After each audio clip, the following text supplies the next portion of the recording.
સુરત જિલ્લાના તાપી નદી કિનારે આવેલ અબ્રામા ગામના અતિ પ્રાચીન અને પૌરાણિક શ્રી એમ્બ્રીશેશ્વર મહાદેવ મંદિરે ગામના ગ્રામજનોએ ભગવાન ભોળાનાથના દર્શનનો લાભ લઈ સમગ્ર ગામ તેમજ આસપાસના વિસ્તારના લોકોની સુખ શાંતિ સમૃદ્ધિ અને કલ્યાણ માટે વિશેષ પ્રાર્થના કરાઈ હતી।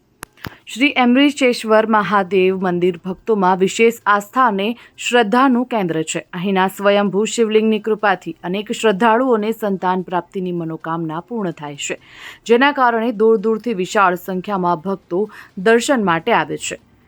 આવા પ્રાચીન મંદિરો ગુજરાતની સાંસ્કૃતિક અને આધ્યાત્મિક વિરાસતનું પ્રતીક છે। ભગવાન ભોળાનાથની કૃપાથી તમામ ભક્તો સુખી અને સમૃદ્ધ રહે તેવી સૌ કોઈ દ્વારા પ્રાર્થના કરાઈ હતી। આ પ્રસંગે મંદિર પરિસરમાં ભક્તિ અને શાંતિનો માહોલ જોવા મળ્યો હતો। Bureau report, Gujarat fight news.